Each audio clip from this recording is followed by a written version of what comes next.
America ஈரானோட red லைன்ஸை ஒத்துக்கல. ஈரானோட ரெட் லைன்ஸுங்கிறது அசெட்ஸை அன்பிளாக் பண்ணும், strait of Hormuz control, ceasefire across. இது நம்ம போன பதிவில் சொல்லியிருந்தோம் இல்லையா?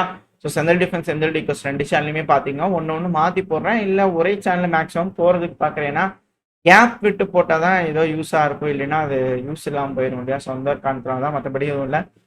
ஸோ ரெட் லைன்ஸ், ஈரானோட ரெட் லைன்ஸ் காமனாக பேசக்கூடிய விஷயங்கள். அது வந்து பார்த்தீங்கன்னா அமெரிக்கா அக்செப்ட் பண்ணல. அப்புறம் என்னத்துக்கு உட்காந்து பேசினாங்க, கேள்விகள் வருது இல்லையா?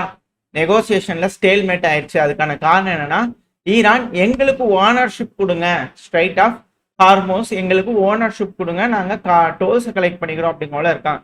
ஆனா அமெரிக்கா என்ன சொல்றாங்க, ஜாயிண்ட் கண்ட்ரோல். இது யார் சொல்றாங்கன்னா, ஃபினான்ஸ் இருப்பாங்க இல்லையா? ஸோ அதோட நேரங்கள் வந்து பார்த்தீங்கன்னா மீடியா ஒரு நியூஸ் பேப்பர், ஸோ அவங்க வந்து பண்ண சொல்லிக்கிறாங்க. அமெரிக்கா என்ன சொல்லியிருந்தாங்கன்னா, இங்க பாருங்க கண்ட்ரோல் வச்சுக்கலாமா, 2 பேர் இணைஞ்சு கண்ட்ரோல் வச்சுக்கலாம் அப்படிங்கிறது போல. அதுக்கு ஈரான் வந்து ரிஜெக்ட் பண்ணிட்டாங்க, அப்படிலாம் முடியாதுங்க அப்படிங்கிறது போல.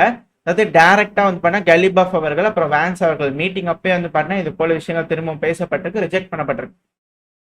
கலிபாஃப் அவர்கள்லாம் லேசுப்பட்ட ஆளே கிடையாது. நம்ம ஈரான்ல எப்பேற்பட்ட அவர்கள், சுலைமான் அவர்களோட ஈக்குவலா வந்து பாத்தீங்கன்னா பார்க்கக்கூடிய ஒரு நபர் கலிபாஃப் அவர்கள். ஸோ ரொம்ப ஸ்ட்ராங்கஸ்ட் பர்சன் ஈரான்ல. ஸோ அவரு வந்து பார்த்தீங்கன்னா எப்படி விட்டு கொடுப்பாரு அப்படிங்கிற கேள்விகள். ஏன்னா இதெல்லாம் மிக முக்கியமான ஒரு விஷயம் ஈரானை பொறுத்த வரைக்கும். வரக்கூடிய காலங்கள் அப்படிங்கிறது ஈரான்லாம் அவங்க கட்டுப்பாட்டுக்குள்ள தான் நிம்மதியாக வாழ முடியும். ஸோ இப்போ அது போல முக்கியமான விஷயங்கள்லாம் நிராகரிக்கப்பட்டு விட்டது. அப்போ பேச்சுவார்த்தை அல்டிமேட்டா தோல்வியில தான் முடியும். முன்னாடி என்ன சொன்னாங்கன்னா ஒரு நாளைக்கு நீடிக்கும், அதுக்கப்புறம் ரெட் லைன்ஸ்லாம் வந்து பண்ண சொல்லியிருக்கிறாங்க, பேசியிருக்கிறாங்க, டெக்ஸ்ட்ஸ்லாம் எக்ஸ்சேஞ்ச் பண்றாங்கன்னு பாசிட்டிவாவே வச்சிருந்தாங்க. திடீர்னு வந்து பாத்தீங்கன்னா இப்போ முடிக்க போறாங்க அப்படிங்கிற செய்திகள்.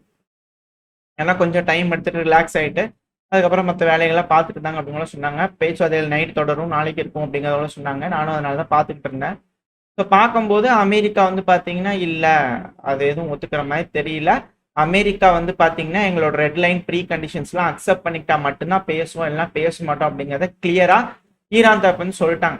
ஏன்னா ஹிஸ்புல்லாவை விட்டுட்டு வந்து பார்த்தீங்கன்னா சீஸ்ஃபயர் அப்படிங்கிறது ஈரானுக்கு விருப்பம் இல்லை. ஸோ அது இல்லாமல் நாங்கள் பேச மாட்டோம் அப்படிங்கிற சொல்லிட்டாங்க. ஸோ பேச்சுவார்த்தைகள் அப்படிங்கிறது முடியுதா அப்படிங்கிற கேள்விகள். சரி, இது எல்லாத்துக்கும் தெரிஞ்சதான். இந்த பேச்சுவார்த்தை ஆரம்பிக்கிறதுக்கு முன்னாடியே தோல்விதாங்கிறது இந்த உலகத்துக்கே தெரியும். அப்புறம் என்ன இதுக்கு போய் பேச அப்படிங்கிற கேள்வி இருக்கு. பட் இதுல அமெரிக்கா ஏமாத்துவாங்கன்னு தெரியும், என்ன ஏமாத்துவாங்க அப்படிங்கிறத இதுல இருக்கக்கூடிய பாயிண்ட். நல்லா ஏமாத்தி இருக்காங்க. சைட் ஆஃப் ஹார்மோஸ்ல வந்து பாத்தீங்கன்னா மைன் கிளியரிங், கன்னி வெடிகள் ஈரான் போட்டிருக்காங்களா, அப்ப அந்த கன்னி வெடிகள்ல எப்படி நம்ம இவேடு பண்ணலாம், என்ன மாதிரியான கன்னி வெடிகள் ஈரான் போட்டிருக்காங்க, அதை நம்ம எப்படி அகற்றலாம் அப்படிங்கிறதுக்கான வேலைகளை தெரிஞ்சுக்கிறதுக்காக இந்த ப்ராசஸ் எடுத்திருக்காங்க. ஏன்னா அமெரிக்காவுக்கு வந்து பண்ண டைம் கிடைச்சிருந்திருக்கு. ஏன்னா ரேடார்ஸ் எல்லாத்தையும் வந்து பார்த்தீங்கன்னா ஆஃப் பண்ணிட்டு கூட இது போல வேலைகள் செஞ்சிருக்கலாம். ரொம்ப நேரத்துக்கு கூட அமெரிக்காவோட கப்பல்கள் இது போல சென்ட்ரல் கமாண்ட் தரமையிலேருந்து வந்து பார்த்தீங்கன்னா செஞ்சிருக்கலாம். ஏன்னா ஸ்ட்ரைட் ஆஃப் ஹார்மோஸ்ல அமெரிக்காவோட சென்ட்ரல் கமாண்ட் தரப்புல இருந்து போஸ்ட் போட்டிருக்காங்க, நாங்க கண்டிஷன்ஸை ரெடி பண்ணியிருக்கோம், ஏன்னா இந்த மைன்ஸ் எல்லாம் கிளியர் பண்றதுக்கான கண்டிஷன்ஸை செட் பண்ணியிருக்கோம். ஸோ ஸ்ட்ரைட் ஆஃப் ஹார்மோஸ் வந்து பார்த்தீங்கன்னா அமெரிக்காவோட 2 நேவி கைடட் மிசைல் டெஸ்ட்ராயர் வந்து பார்த்தீங்கன்னா ஆப்ரேஷன்ஸை முடிச்சிருக்கு. யூஎஸ்எஸ் ஃப்ராங்கி பீட்டர்சன் அப்புறம் யூஎஸ்எஸ் மிச்சல் மர்ஃபி வந்து பார்த்தீங்கன்னா இந்த ஸ்ட்ரைட் ஆஃப் ஹார்மோஸ் வந்து பண்ண டிரான்சிட் ஆகி ஆப்ரேஷன்ஸை கம்ப்ளீட் பண்ணியிருந்திருக்கு. அரேபியன் கல்ஃப்னு அவங்க சொல்லுவாங்க, பட் ஆனால் இது Persian gulf. So Persian gulf America அதிபர் டொனால்ட் ட்ரம்ப் ஒரு பேர் மாத்தினா இல்லையா, அதனால அவங்க அரேபியன் கல்ஃப்னு வச்சிருக்காங்க. மற்றபடி இதில் ஸோ இது வந்து ஒரு ப்ராடரான ப்ராடரான மிஷன். இந்த மிஷன் சக்சஸ்ஃபுல்லா வந்து பாத்தீங்கன்னா நாங்க கண்டிஷன்ஸை செட் பண்ணிட்டோம் அப்படிங்கிற சொல்றாங்க.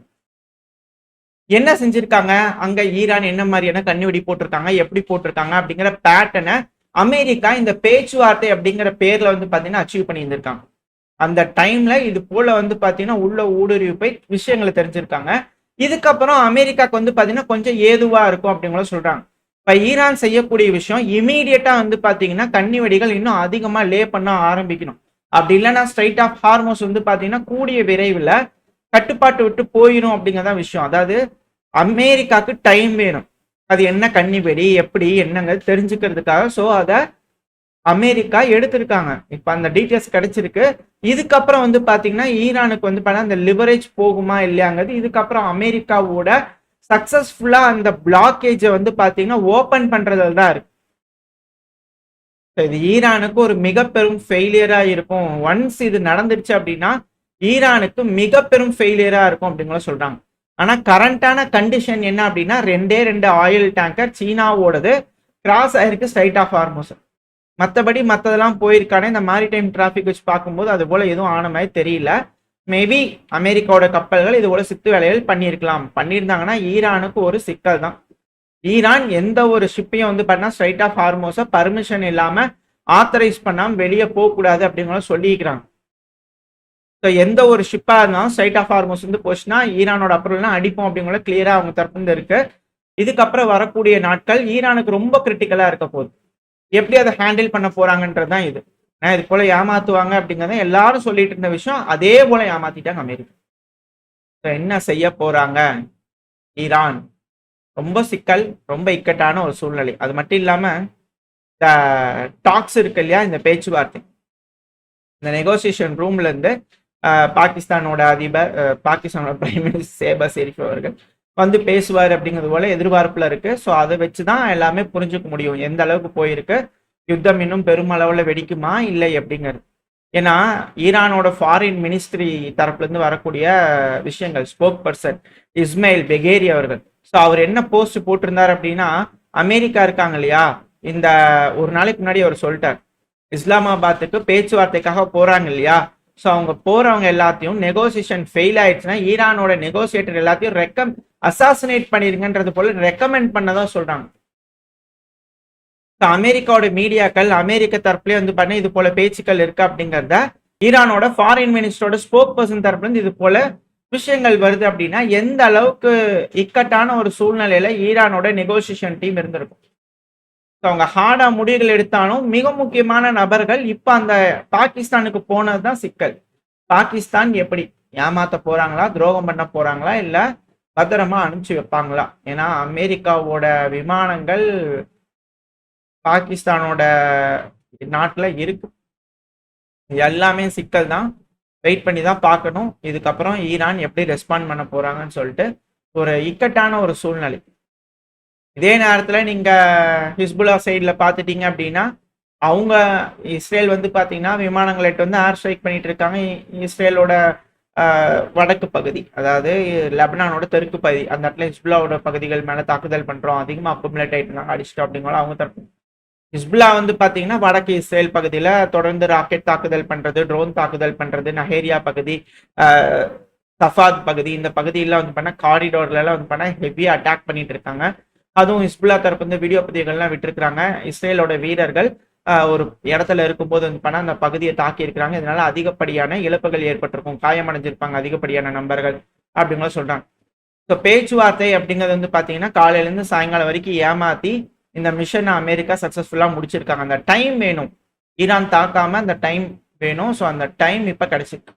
ஸோ அதுதான் இதுல இருக்கக்கூடிய விஷயம். ஏன்னா எல்லாரும் நெகோசியேஷனை பார்க்கும்போது இங்க சைலண்டா ஒரு வேலையை பார்த்து விட்டாங்க அமெரிக்கா.